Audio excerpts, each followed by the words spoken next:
Hello everyone, welcome to వెన్యన్ recipes.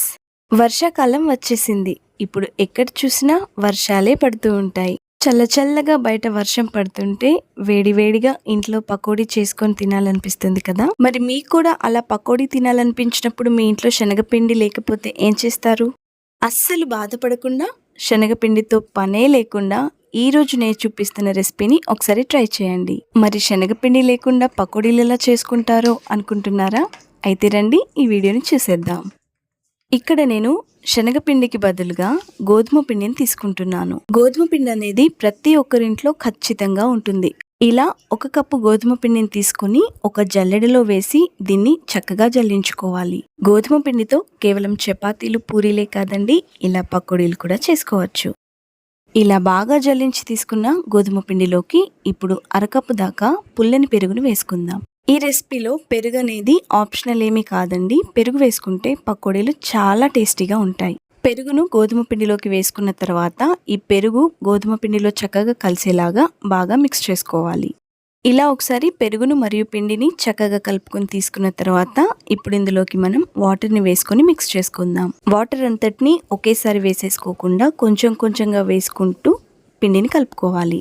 కొంచెం కొంచెం వాటర్ని వేసుకొని కలుపుకున్న తర్వాత పిండి మరీ లూజ్గా ఉండకుండా అలానే మరీ టైట్గా ఉండకుండా ఈ కన్సిస్టెన్సీలో ఉండేలా చూసుకొని ఇప్పుడు దీనిపైన మూత పెట్టుకొని 1 గంట సేపటి వరకు ఈ పిండిని పెరుగులో బాగా నానేలాగా పక్కనుంచుకోండి.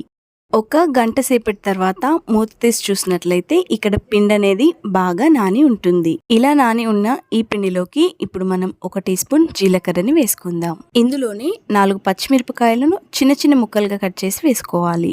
అలాగే కొంచెం కొత్తిమీరాకును వేసుకున్నా కూడా చాలా బాగుంటుంది. అలానే ఇప్పుడు ఇందులోకి 2 ఉల్లిపాయలను చిన్న చిన్న ముక్కలుగా కట్ చేసుకొని వేసుకోవాలి.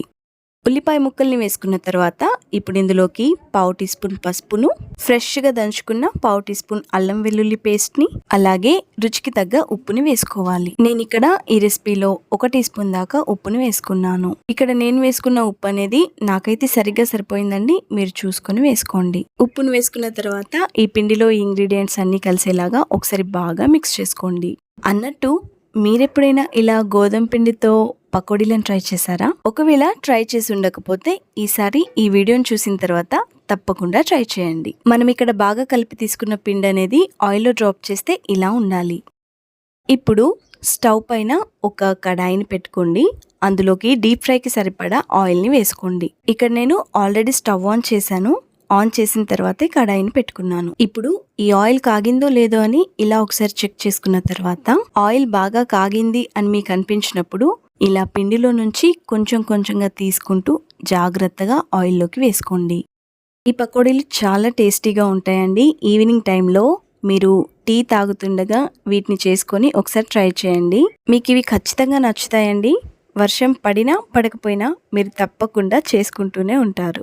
ఇలా మనం వేసుకున్న పకోడీలు అనేవి ఆయిల్లో వాటంతటవే పైకి తేలిన తర్వాత ఇప్పుడు ఒక గరిటె సహాయంతో అన్ని వైపులా కూడా మంచి కలర్ వచ్చేలాగా వేయించుకోవాలి. మంటను హై ఫ్లేమ్ లో ఉంచుకొని వేయించుకున్నట్లయితే పైన కలర్ వస్తుంది కానీ లోపల వేగవు. కాబట్టి మంటను మీడియం ఫ్లేమ్ లో ఉంచుకొని అన్ని వైపులా మంచి కలర్ వచ్చేలాగా ఇలా గోల్డెన్ బ్రౌన్ కలర్ లోకి వేయించుకొని తీసుకోండి.